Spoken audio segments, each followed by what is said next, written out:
హెచ్చరిక, దైవజనుని హెచ్చరిక.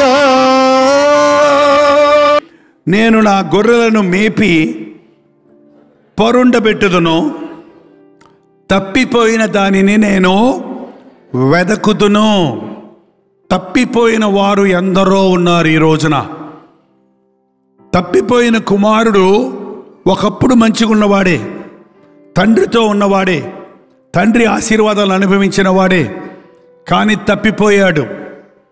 తప్పిపోయిన గొర్రెను వెతికే ప్రభువు ఈ రోజున ఒకప్పుడు విశ్వాసులుగా ఉండి, ఒకప్పుడు ప్రార్థన చేసి, ఒకప్పుడు దేవుని మందిరానికి వచ్చి ఇప్పుడు రాకుండా మానేసిన వాళ్ళు ఉన్నారన్న సంగతి మీకు తెలుసా తెలీదా? మీ ఇంట్లో ఉన్నారా? మీ చుట్టూ ఉన్నారా? మీకు తెలిసిన వాళ్ళు ఉన్నారా? మా సంఘంలో ఈ వీడియోస్ను చాలా కాలం నుంచి తీస్తుండేవాళ్ళం. ఈ టీవీ ప్రోగ్రాం రాకముందు కూడా ఒక చిన్న వీడియో కెమెరాతోటి ప్రోగ్రాం షూట్ చేసి పెట్టుకునే వాళ్ళం. ఆ ఆరాధనల్లో నేను పాతవన్నీ ఒక్కొక్కసారి కూర్చొని వెతుకుతుంటే చాలా గొర్రెలు తప్పిపోయినాయి. ఆ రోజుల్లో దేవుని మందిరంలో ఎంతో ఆసక్తిగా ఉన్నవాళ్ళు ఈ రోజున కనబడటం లేదు. తప్పిపోయారు, మళ్ళీ పాపంలోకి వెళ్ళిపోయారు, వ్యాపారాల్లోనికి వెళ్ళిపోయారు, సాతాను శోధనలకు లొంగిపోయి జారిపోయిన వాళ్ళు ఉన్నారు. నేను గమనించింది ఏంటంటే, ఒక్కసారి ఒక్క వ్యక్తి రక్షించబడితే ఆ వ్యక్తిని దేవుడు విడిచిపెట్టడం. రక్షణ పోదు, తప్పిపోతావు కానీ రక్షణ పోదు. కాబట్టి ప్రభు అంటున్నాడు, ఏ ఒక్కడు నశించకూడదని. తప్పిపోయిన వారు తిరిగి రావాలని ఆశిస్తున్నాడు. తప్పిపోయిన వారిని తిరిగి దేవుని సన్నిధికి రప్పించాలన్న ఆశ ఈ రోజున మాలాంటి దేవుని సేవకులు కలగటం లేదు. వచ్చినోళ్ళని మురిచిపోవటమే కానీ రానోళ్ళ గురించి ఆలోచిస్తాడు మన ప్రభు. వచ్చినోళ్ళని చూసి సంతోషపడ్డు. 99 గొర్రెలున్నా ఒక గొర్రె తప్పిపోతే దాన్ని వెతకడానికి ఈ 99 గొర్రెలు వదిలిపెట్టి వెళ్ళిపోతాడట. అది ఆయన ప్రేమ, అది నిజమైన కాపరికి ఉండవలసిన లక్షణం. తప్పిపోయిన వారు మీకు జ్ఞాపకం ఉంటే, తప్పిపోయిన వారు మీ ఇంట్లో ఉంటే ఈరోజు ప్రత్యేకంగా వారి కోసం ప్రార్థన చేద్దాం. వారు రావాలి. లోబడనొల్లని వారి వైపు దినమంతా నా చేతులు చాచి ఉన్నాను. ఎవరి కోసం? మంచోళ్ళ కోసమా? లోబడకుండా ముండికేసి దేవుని దగ్గర నుంచి వెళ్ళిపోయి లోబడకుండా ఆయన మాట వినకుండా తప్పిపోయిన వారిని రండి రండి రండి అని దినమంతా ఆయన చేతులు చాచి ఉన్నాడు. ఏంటండి దినమంతా? మీరు ఇంటికి వెళ్ళి చూడండి, ఒక మనిషి ఎంతసేపు చేతులు చాచి ఉంచగలడు? మహా 5 నిమిషాలు చేతులు చాస్తే గోడలు నింపబడతాయి మనకి. కానీ మన ప్రభు విసుకక ప్రతి ఒక్కరిని తను చేరదీయడానికి ప్రేమతో ఆహ్వానిస్తున్నాడు. లోబడనొల్లని వారలారా రండి. హెస్కేల్ గ్రంథంలో, ఇర్మియా గ్రంథంలో ఇంకో చూస్తే, ఇశ్రాయేలు నువ్వు రానుద్దేశించేడలా నా యుద్ధకే రావాలి. ఎక్కడికి పోతావు నువ్వు నన్ను కాదని? యేసు ప్రభువుని కాదని ఎక్కడికి పోతారండి? యేసు ప్రభువుని కాదని సారాయి కొట్లో దూరితే వాడు క్షేమంగా ఉంటాడా? యేసు ప్రభువుని కాదని లోకాన్ని ప్రేమిస్తే వాడు ఏమైపోతాడు? తండ్రి ఇల్లు కాదని స్నేహితుల్ని నమ్ముకొని తప్పిపోయిన కుమారుడు ఏమైపోయాడు? ఇశ్రాయేలు నువ్వు ఎక్కడికి పోయినా డెడ్ ఎండ్ అంటారు చూసారా? నువ్వు ఎటు పోయినా సరే కొంత దూరమే పోగలవు, ముందుకు పోవడానికి దారి లేదు, మళ్ళీ వెనక్కి రావాల్సిందే.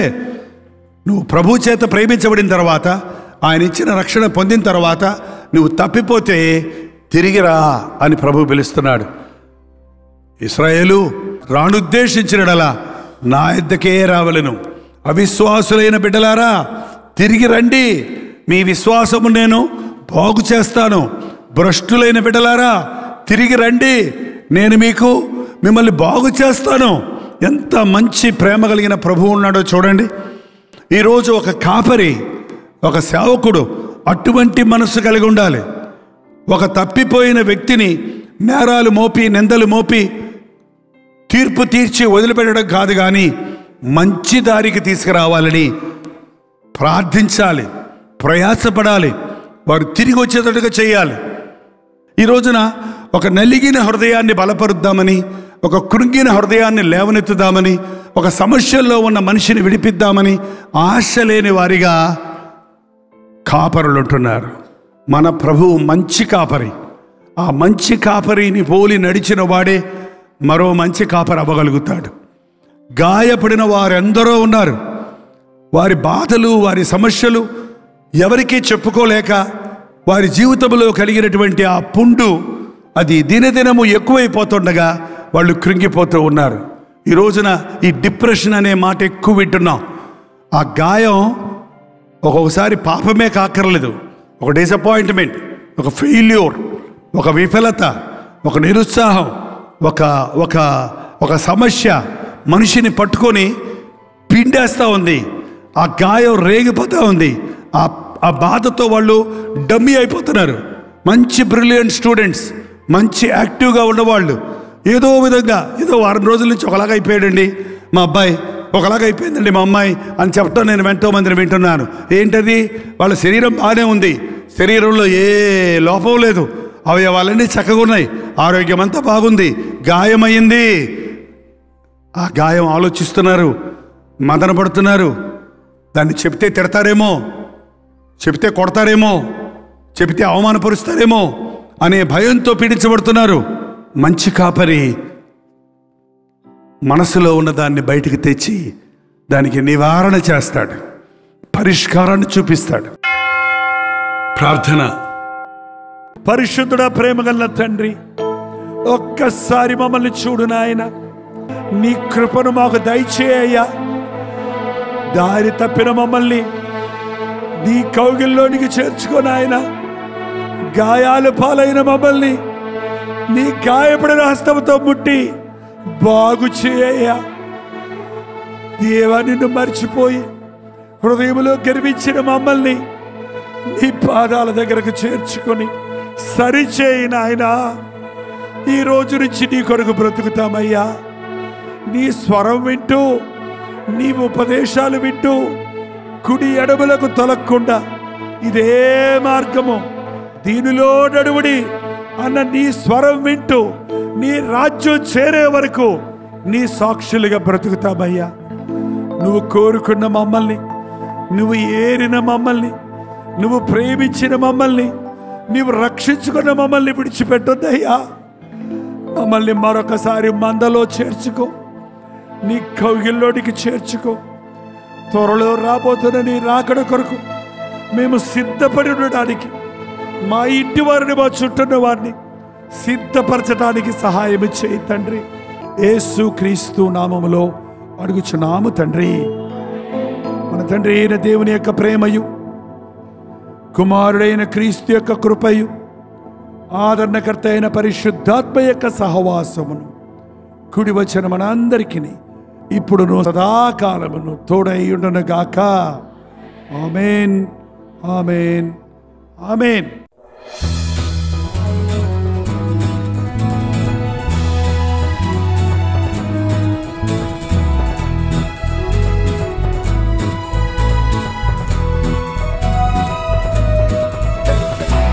హల్లెలూయా.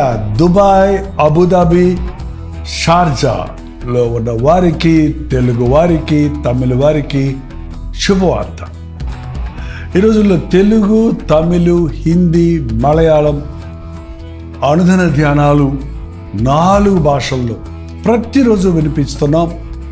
మీలో అనేకులు దుబాయ్, అబుదాబి, షార్జాలో ఉన్నవారు, తెలుగువారు, మరి ఇతర భాషల వారు కూడా ఈ అనుదిన ధ్యానాలు విని దీవించబడుతున్నామని వాట్సాప్ల ద్వారా తెలియజేస్తున్నారు. మీలో కొందరు జూమ్లోకి వచ్చి మాట్లాడుతున్నారు. మిమ్మల్ని నేరుగా ముఖాముఖిగా చూసి మీ కొరకు ప్రత్యేకంగా ప్రార్థించాలని, మిమ్మల్ని ఆధ్యాత్మికంగా బలపరచాలని దుబాయ్ వస్తున్నాం. ప్రభు చిత్తమైతే అక్టోబర్ 18వ తారీఖు దుబాయ్లో ఒక్క మీటింగ్, 1 డే అనలేము, ఒక గెట్ టుగెదర్ ఏర్పాటు చేస్తున్నాం. రండి, పాల్గొనండి, ఉజ్జీవించబడండి. వ్యక్తిగతంగా మిమ్మల్ని చూడటానికి, ప్రార్థించడానికి అవకాశాన్ని కలుగజేయండి. మీరు ఏ చర్చ్ వారైనా, ఏ రినామినేషన్ వారైనా సోషల్ మీడియా ద్వారా వాక్యం వింటున్న వారైనా, ఇంతకు ముందే మీరు నన్ను ఎరిగిన వారైనా, మేము అందరినీ ప్రేమతో ఆహ్వానిస్తున్నాం. దయచేసి గమనించండి, మిమ్మల్ని ఆధ్యాత్మికంగా బలపరచాలనే ఏక ఉద్దేశంతో మాత్రమే దుబాయ్ వస్తున్నాం. సంఘం పెట్టాలనో మిమ్మల్ని కలవరపరచాలనో కాదు. కాబట్టి దైవజనులు, పాస్టర్లు మీరందరూ నాకు తెలుసు, మీరు కూడా మిమ్మల్ని కూడా ప్రేమతో ఆహ్వానిస్తున్నాం. రండి, మనందరం కలిసి మన దేవుని నామాన్ని మహిమపరుద్దాం. ఈ అంచెదినాల్లో ఉన్నాం. ఏక హృదయంతో ప్రార్థించి దేవుని నామాన్ని ఈ దేశాలలో మహిమపరచున్నట్లుగా ఆయన యుద్ధ నుండి గొప్ప కార్యాల కొరకు ఎదురు చూద్దాం. చిరునామా గమనించండి, Pakistan association hall, street number 11B, Oud Metha road, Bur Dubai, Dubai. ఇంకా విషయమే మీకు వివరాలు కావాలంటే ఈ కింద ఉన్నటువంటి ఫోన్ నెంబర్కి మీరు కాంటాక్ట్ చేయండి, లేదా SMS పెట్టండి, ఈమెయిల్ చేయండి, లేక వాట్సాప్ చేయండి. కనిపెట్టి మళ్ళీ మళ్ళీ ప్రయత్నించండి. తప్పకుండా మీ ఫోన్ ఎత్తి మీకు అడ్రస్ వివరాలు తెలియజేస్తారు. అలాగే లింక్ పంపించడానికి మీరు సహకరించగలరు. తప్పకుండా రండి. ఒక్క మీటింగ్ కోసం ఎంతో ప్రయాసపడి మీకోసం ఆధ్యాత్మికంగా మిమ్మల్ని బలపరచడం కోసం ప్రభు చిత్తంలో ప్రభు ఇచ్చిన ప్రేరేపణను బట్టి చెన్నై నుంచి దుబాయ్ వస్తున్నాం. అక్టోబర్ 18వ తారీఖు సాయంత్రం 5 గంటల నుంచి గ్యాదర్ అవుతున్న ఈ గ్యాదరింగ్లో మొదటి నుంచి చివరి వరకు ఉండి ముఖాముఖిగా మేము చూడటానికి, ప్రార్థించడానికి అవకాశాన్ని కలుగుతుంది. తప్పక వస్తారు కదా.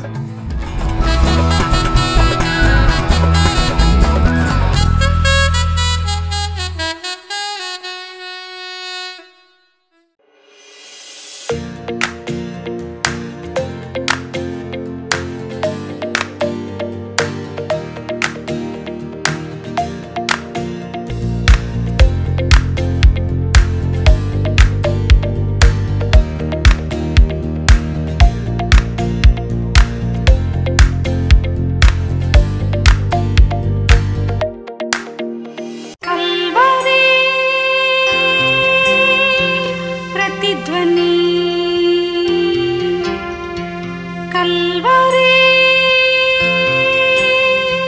प्रतिध्वनि